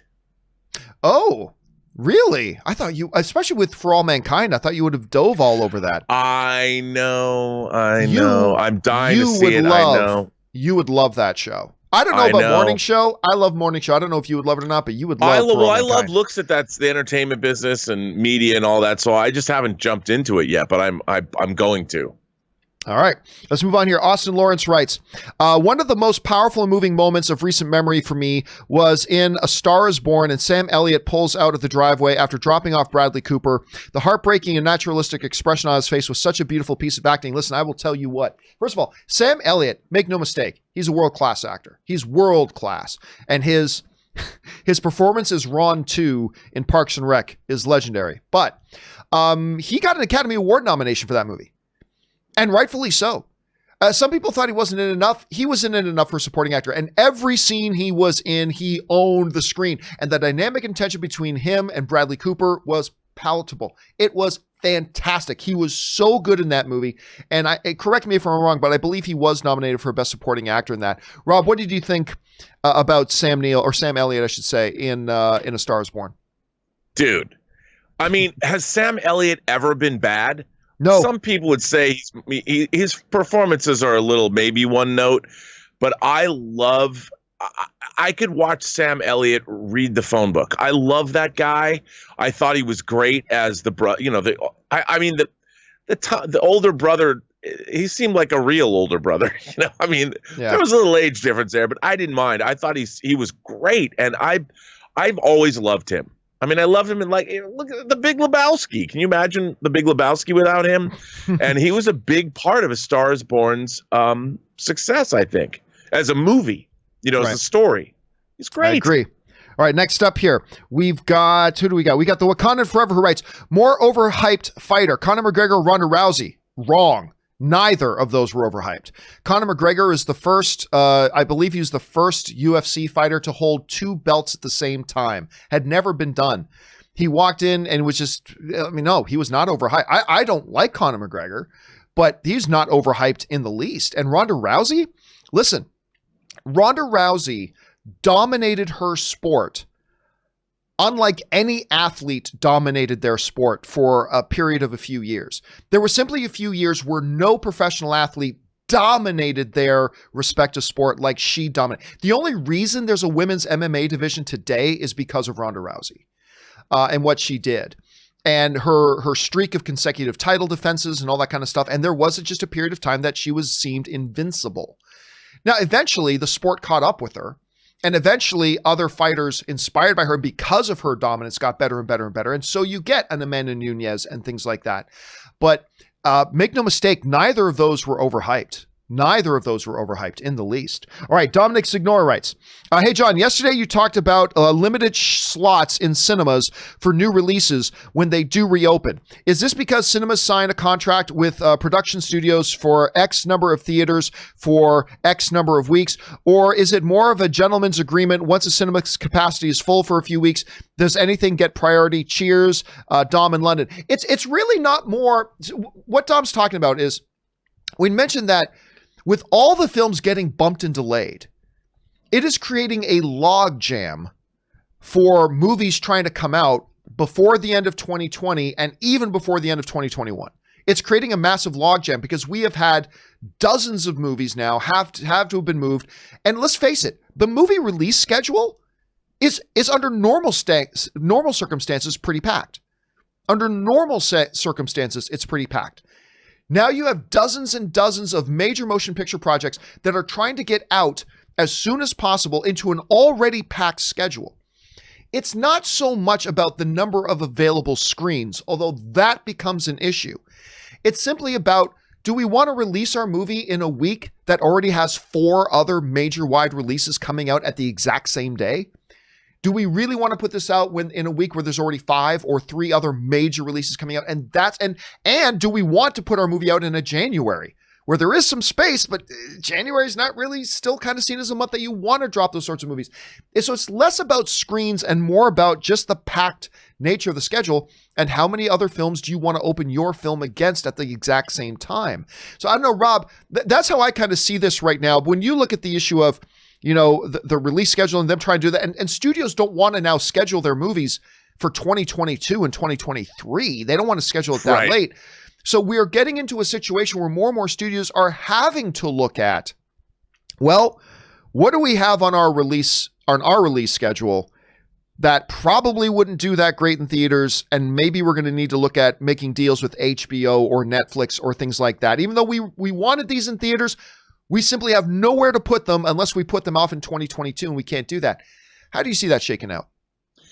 Well, it's going to be interesting. I mean, honestly, you hear more and more about if the Trolls World Tour, that's going to be looked at as a model, obviously, for how that worked. That was a theatrical film that had been promoted as a theatrical film that was moved into the SVOD space. I think they're really going to have to take a long, hard look at the real question here, John, is marketing. How much do they have to pay to market a film, and does it make sense to drop tens of millions of dollars in marketing money that might not ever be recouped? And then they can move it over, because remember, when they're putting a show on streaming, they have a certain economic model that based on subscribers and how many views they get. So it really is going to be, there's a lot of algebra in terms of how much they're going to make versus how much they would spend. And I think they're going to have to make some changes, because they've got the log jam, plus they have these marketing dollars. They're going to have to, even if a movie was already being marketed, they have to reignite a whole marketing campaign and basically start all over again. And is it worth it? Is it worth it to drop another $50 million to market a film? Are they going to make that money back ever? So It's going to be it's going to be a real interesting thing to see what happens. And I honestly, there's nothing like this that's ever happened before. So there's nothing to look at and go, oh, it's going to be like this, because we don't know. All right. Next up, D.A. Miller writes, "Hello, John. I just watched a movie on Disney Plus. I saw 3 bare bottoms. Not only that, but they were CGI. Oh, I see where you're going. They were CGI from the movie 2013's Brave at the end, when the bear babies became 3 bare bottom boys. Thoughts?" Yeah, of course, going back, of course, the whole Dara Hamill concept. 3 bare bottoms. Get it? Bare bottoms. Bare CGI. I'll give you the rim shot on that one, D.A. There, I gave you the rim shot on that one. All right, Tom writes, "Hey, John and Rob, last night I watched Justice League Dark Apocalypse War, and man, that was a really great movie. If you are a fan of the franchise like I am, you will definitely like this movie. And John, you should check it out. Thank you, and be safe." Here's the thing, Tom. I've had so many people tell me, "John, you should totally watch this Marvel animated thing. And John, you should totally watch this DC animated thing. You'll love it." And usually they're absolute shit. There are exceptions. I don't know. I don't think it looks good at all, but I don't know. I saw it pop up on my, when I was opening my Roku, and I saw it pop up. So I don't know, maybe if I've got some spare time, but I've got like 10 different TV series that people want me to watch and I'm behind on. So I don't know, maybe I'll check it out. Rob, have you had a chance to check this movie out yet? I have not seen it yet. So, right. But I'm going to. There's so much. I've been doing our show whining about movies, so I've been watching all these older movies and things that I haven't seen in a while, and I've been remiss in catching up on the new stuff, but other than Extraction. But right. yeah. Next up here, we've got 50 Shades of Geek writes, "You talk a lot about Zack Snyder being a visual director. It got me thinking, do you think there will ever be a movie, animated or otherwise, that's all visual and no dialogue? Like the beginning of Up or WALL-E, even the silent era movies had some dialogue. I could see somebody doing an artistic movie like that. I can. Because there's, like you said, there's a lot of WALL-E that has no dialogue. Yeah. And it would be interesting to see. It would probably be animated. It would certainly fit more in anime. Actually, Bao. No, it was a short film, Rob. But did you ever get around to seeing the short film Bao that Disney did, that Pixar did? Yeah. Wonderful little short. Yep. But the entire thing, no dialogue. And I could see somebody doing a shtick. And again, shtick's not a bad word, a shtick like that, a novelty like that, and giving that a shot. And yeah, I think at some point they will. Rob, can you see a studio taking a jab at something like that at some point? Yeah, to bring it up, Luc Besson, who directed obviously The Professional, and his first theatrical feature is a science fiction post-apocalyptic movie called Le Dernier Combat, The Last Combat, and it only has like 2 or 3 lines of dialogue in the whole movie. And it works. You can make it work. So I like it. All right. Avery Zavala writes, I love Michael Rooker as Yondu, underrated casting. Unfortunately, that's the only role I've seen him play. Is there a movie you recommend of his? I listen, I will always go to this one. I'm sure other people will have other ones. Rob, I want to know what your recommendation is, but I always have to go back to because I love this movie, and so many people still have not seen it. It is the James Gunn, Nathan Fillion, Elizabeth Banks, Michael Rooker movie called Slither. It is so good. I love Slither. And if you have not seen it, and Michael is particularly good in it, doctor gave me a prescription. It's so good. Please do check out Slither. Rob, do you have one of his that you would recommend to people? Of James Gunn's movies? No, of Michael Rooker's movies. Oh, come on, dude. You got to watch Henry, Portrait of a Serial Killer. Mm.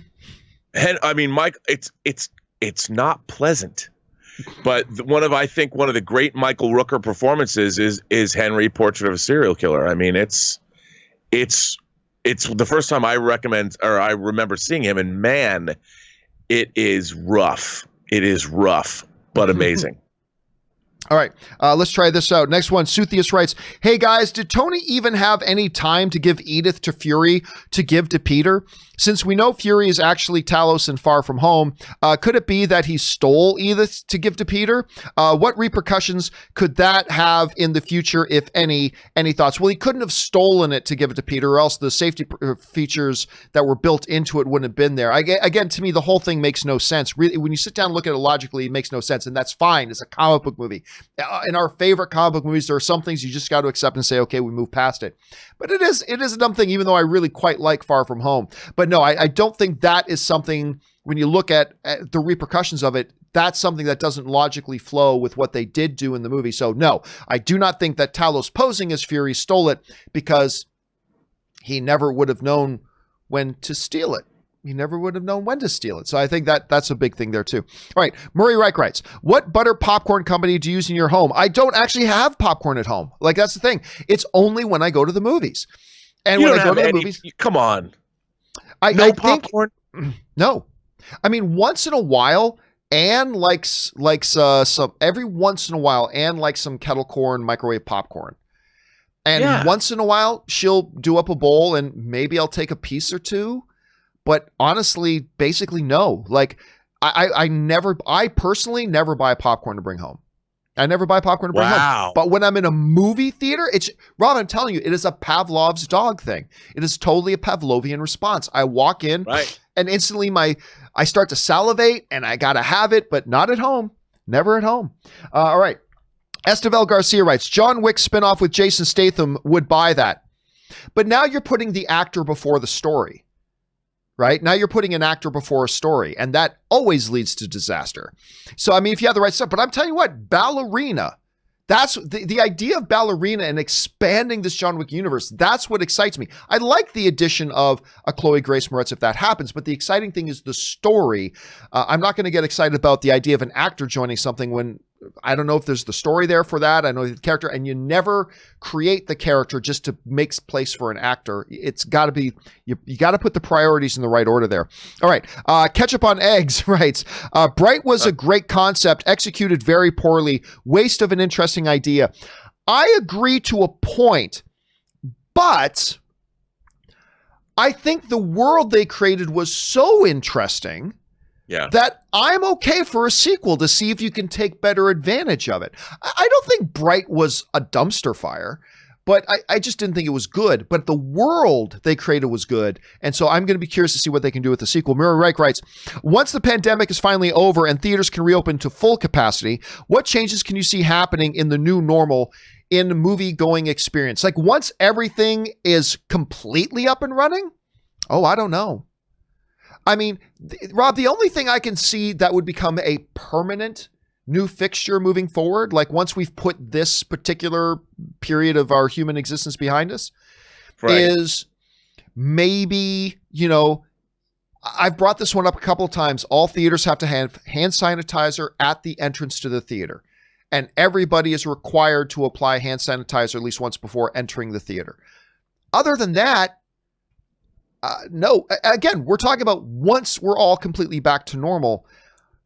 I mean, theaters might say, hey, look, if a ticket taker or a theater personnel sees somebody that they feel may be under the weather or may not be looking like they're in the best health at the moment, that they have the right, the theaters retain the right to ask that person to leave the theater for the good of the staff. But other than that, I don't see a lot of other permanent changes. What do you think, Rob?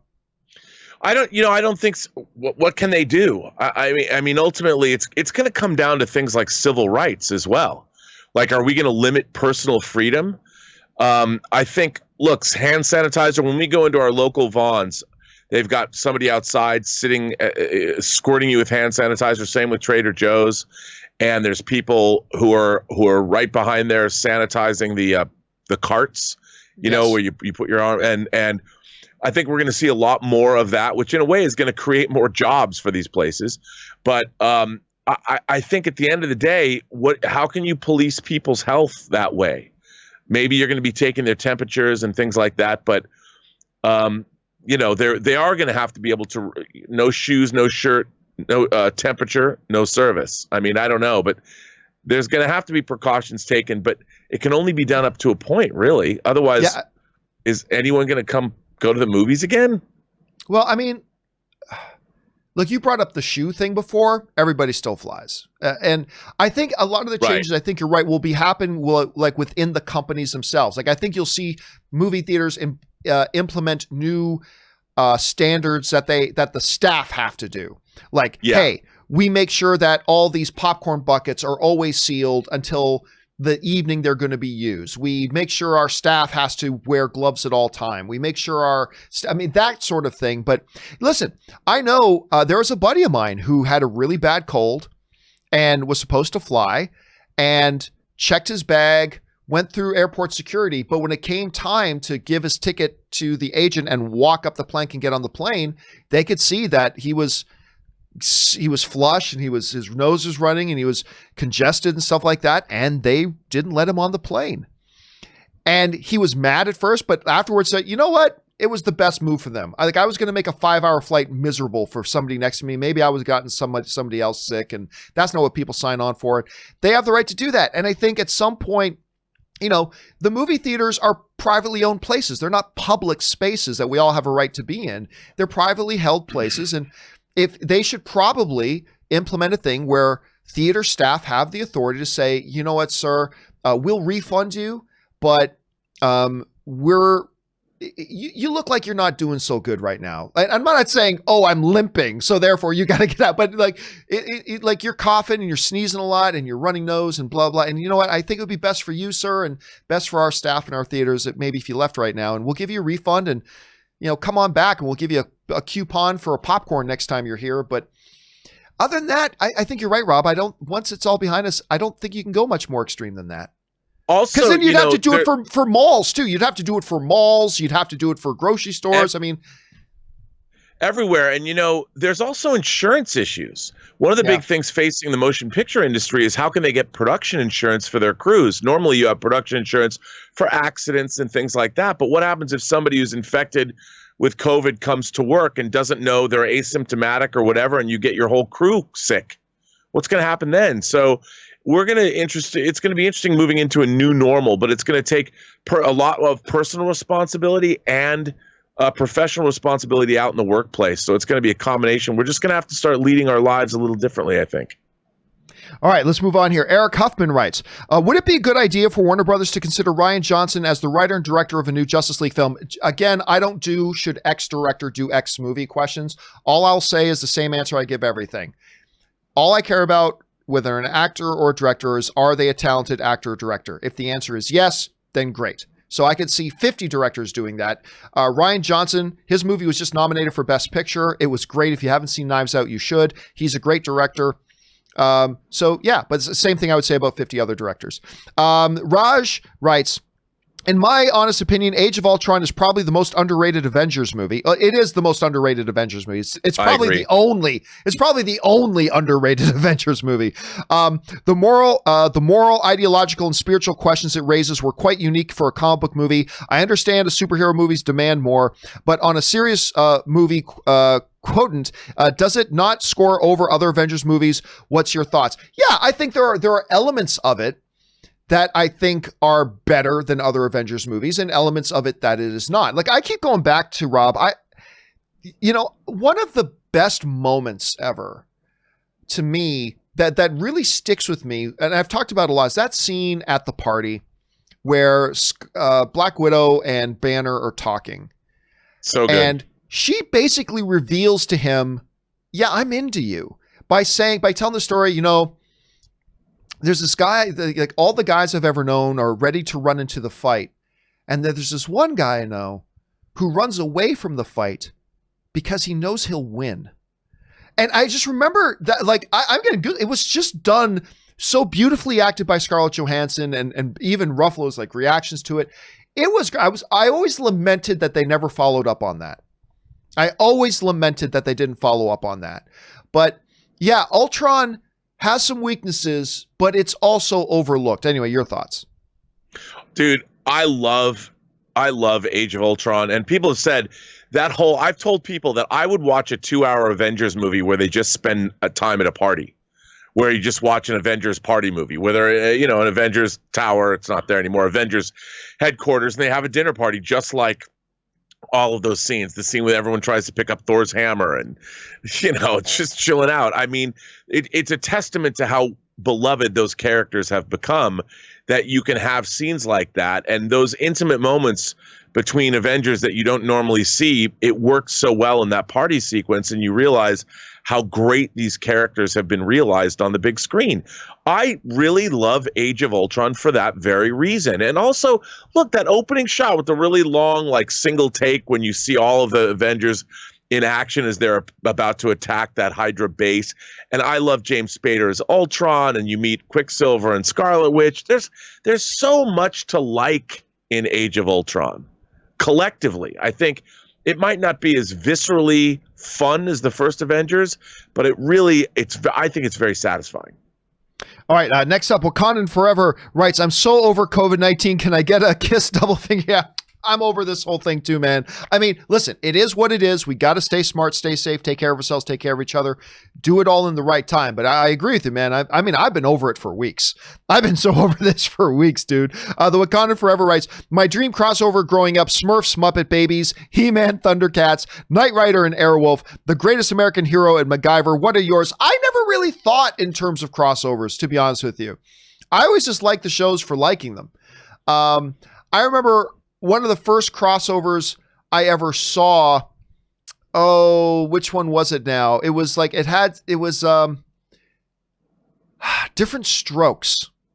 It was Different Strokes did a crossover with another show, and I can't remember what it was, but I never really thought in terms like that. Rob, did you have any like dream crossover shows or movies you had when you were growing up?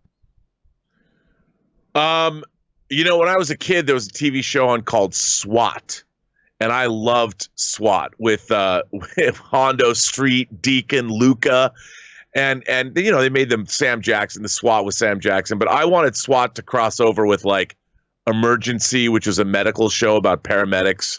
I just thought the SWAT guys should be in any TV show that was made. But that was my big. That was when I was a little kid. Right. So I don't know if that counts. Next one up, Wakandan Forever also writes, I find myself saying this is Sparta on a routine basis. I often use random words like this is poker. Is there a movie catchphrase you use often? Ooh, I know there have definitely been periods of my life when a particular movie line, I mean, of course, everybody did the Borat thing, right? I mean, when Borat was out, everybody did very nice. And like everybody did that. So that was one. I don't know if I've got any that like long-term stuck with me. Obviously there was those little isolated ones, but I can't think of any long-term ones off the top of my head. Rob, can you think of any that like a movie phrase that's just kind of still you find like coming out of your lips every once in a while? I'll be back. Oh, that's a good one. I'll be back. I mean, or I'll buy that for $1 from RoboCop. That's actually I gotta admit, that's one that comes up once in a while is I'll buy that for $1. That's a good one. All right. Alfredo Parra writes, the other day you and Rob spoke about Chris Pratt not having the right voice for Hercules like Chris Hemsworth does. Don't you remember Star-Lord mimicking Thor's voice in Infinity War? Are you mocking me? I think, I was thinking about that myself, Alfredo Parra. I mean, obviously, That's a great example about how Chris Pratt does not have the right voice for Hercules. But listen, it all depends on how they write the character. Chris Pratt would not be my pick to play Hercules, but if they announced he was playing Hercules, I think he's a very good actor. He's more than just Andy from Parks and Rec and Star-Lord. Like, he's been in a couple of more dramatic roles, whether it's the Delivery Man, or whether it's Moneyball or whatever. He can do more. So I'm fine with it if they cast him. I'm just saying he wouldn't be my particular pick. But that scene between him and Thor, when Thor first comes aboard the ship, so good. Ben Rayner writes, "Hey, John, have you seen John Krasinski's newest Some Good News? He hosted a virtual graduation for class of 2020 from different schools, and he brought on some special guests for us, such as Oprah and your number one guy, Spielberg. Very cool that John keeps doing this. I have not seen that one. That's the only one I haven't seen so far. I saw all the other ones. I love what John Krasinski is doing with his Some Good News stuff. If you haven't watched it, you totally should. The only sad thing about it is, of course, that he ain't going to be doing these for long. Because as soon as he's able to get back to work, he's not going to have time to do these SGNs, maybe like one a year or something. But they are so delightful to watch. If you have not seen any of them yet, please take Ben's advice and do check it out, because they're short. They're relatively short. So just go check them out. I think what he's doing is great. All right. Jesse writes, "Sorry, John, I have to side with Anne. To me, peanut butter belongs on sandwiches, not sweets. It may not be the popular opinion, but it's the right one." I disagree, sir. I'm also a big fan of peanut butter in my ice cream. I've lately, in the last couple of years, Rob, I've become a fan of having peanut butter ice cream. It just works so well for me. Chocolate chip cookies are like, I love chocolate chip cookies, don't get me wrong, but yes, but the words "you have to side with Anne" will often come across most people's lips. Most people will usually take that position. All right, David Coca writes, "Ballerina plot says she comes out of retirement. Chloe's 23 years old. Yes, but that could be something she's done from an early age and then is out. Like, my assumption here is that the role they have them play is for up until a certain age, and then they're too old to do what they were specifically doing. So yeah, I caught on to that too. Rob, what do you think about that? Like, here she's coming out of retirement. Maybe it's just retirement because I'm tired of doing this after just 3 years. I'm retired, and she's out. Or could it be that, Jessica the director has a rule that after a certain age, you're out? I don't know. How do you think they're going to handle that? It's hard to say. I mean, in this day and age, remember when Steven Soderbergh decided to retire from making movies, John? Yeah, that lasted all of about 5 minutes. Yeah, I just think it's to say those kinds of things. I think if anybody who likes doing something, ultimately, for whatever reason, I think, you don't have to retire anymore. Clint Eastwood's making movies at almost 90. He's actually going to be 90 years old this month, John. And he's made a movie a year for like or a movie every 2 years or something. I don't believe in people retiring anymore. I just don't. Who wants to do that? Yeah. But we'll see. I mean, we'll see. All right. Last question we got, because Rob's got things he's got to do. So the last one for Rob here is, Dan writes, "Hi, John. Have you or Rob checked out Netflix's Midnight Gospel? It's basically an animated podcast with Duncan Trussell. The main character travels to simulated alternate universes and talking about various spiritual topics with the people he meets." Big surprise, Dan. It's a Netflix show that I've never heard of. Netflix is a very bad. Matter of fact, I was on Netflix last night. Ann and I were sitting down to eat dinner, and we pop on Netflix, see something to watch. And there's a brand new Jerry Seinfeld stand-up special. And I didn't even know. And so no, I gotta say, Dan, I have never even heard of this. Rob, have you heard or had a chance to check out Midnight Gospel? I've been asked about this show like 2 or 3 times in the last 2 weeks. And I had never heard of it. I've only heard of it when people have mentioned it to me. That said, it sounds really good. Like, I really want to see it. But like I turned on Netflix last night. I'm like, I'm going to watch something I haven't seen. And I'm looking at all this stuff, and I'm just like, I have to search. well, I don't expect Netflix to read my mind, but at least I'm like looking at all this stuff going, I've seen this, I don't want to see this. And I wish it wasn't so, I don't know. I wish it would know my choices and present me with, these are 10 things that we think you'd really like to watch. But I always go back and then turn Netflix off. But this is something I do want to see. I do want to see it. Sounds like it's right up my alley. Well, but I forget about it. I forget about it. I'll turn on Netflix and I won't remember the midnight what, because I've never heard about it. I don't know what it is. The midnight special, and it's not that, but it's something else, and I don't know. Well, listen, Rob, you've got things you've got to do, so we're going to let you go for now. But of course, you'll be back. But in the meantime, Rob, where can people follow you and all your adventures online? Well, you can follow me on Twitter at BurnettRM, find me on Instagram at Robert Meyer Burnett, or find me on my own YouTube channel, The Burnett Work, on my show, Robservations, the show about something. And always, sir, an honor and a privilege having you here on the show, and I will talk to you soon, dude. Have a good one. All right. You too. So for now, let's keep moving on with your live questions. I think we're going to be able to get through all of them here today because we've been motoring along at a pretty good pace. So let's keep things going here. Dan Bird writes, I am so stoked. A lot of news is going around from reputable sources that Feige is indeed developing a project with Johnny Blaze's Ghost Rider. I'm not a fan of the Agents of S.H.I.E.L.D. Ghost Driver. I say Driver. My top pick for Blaze is Jensen Ackles. What do you think? I don't do X actors and X roles. Jensen Ackles, all I care about is you put in a good actor in there. I like Jensen Ackles, so him or 100 other guys. I still have my doubts. But it would be interesting to see what they do. My fear is this, is that if Feige ever did do something like that, it's going to be PG-13. It's not going to be rated R. And there's going to be a bunch of people that get very upset about that. They shouldn't get upset about it, but there are going to be people who get very upset about it when he does something like that, or if he does something like that. And again, I'm not convinced he is, but if he does, because he's got 1,000 other things on his plate right now. But if he does, it's going to be PG-13. And I think that's going to piss off a lot of people, unfortunately. But we will see what happens, Dan. All right.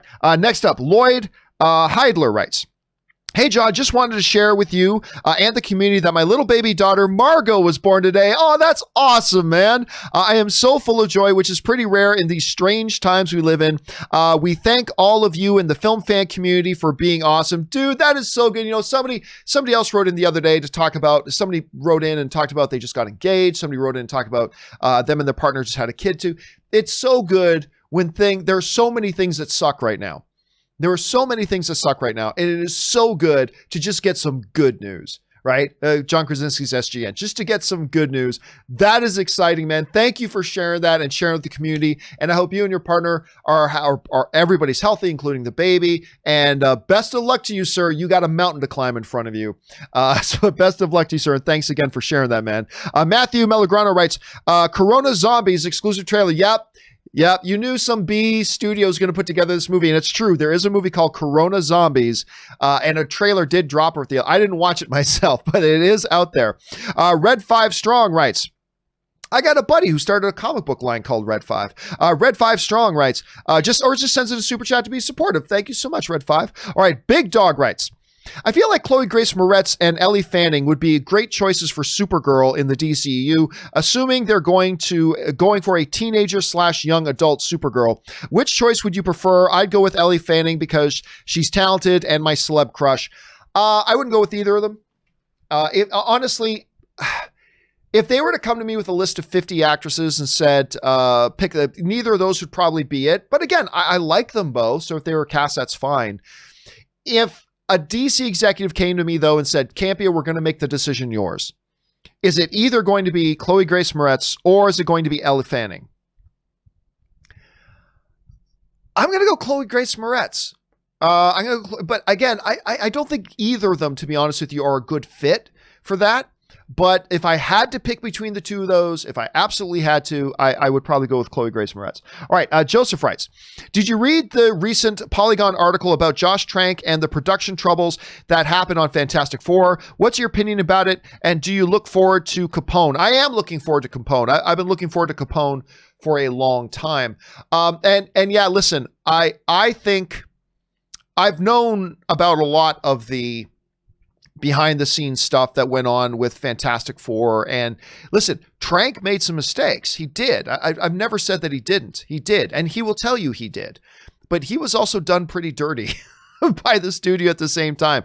Now, I have only had a chance, because it was this morning while I was getting ready for the show, to read a few excerpts from that Polygon report.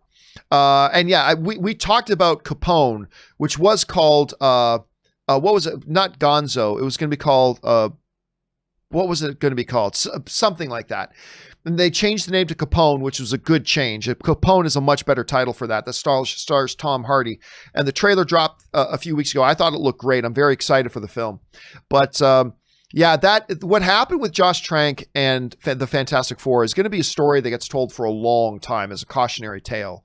I'm all for studios getting involved and studios even interfering to a degree because it's their movie. But at some point, you're crossing a line.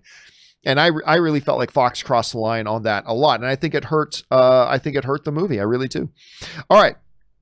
Let's see here. Next up is Russell Amador writes, "Hey, John, it's been a while since this has happened, but boy, I can't wait to complain about 30 minutes worth of trailers again.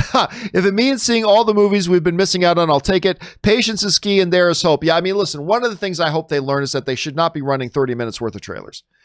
If theaters are going to properly try to focus themselves right now on what do we need to do to get people back into our theaters again, start by not starting the presentation with 30 minutes worth of trailers. How about that? But you're right. Right now, I would even take 30 minutes of trailers right now if it meant I could go back into the theater and watch a movie. Even I would take that right now, Russell.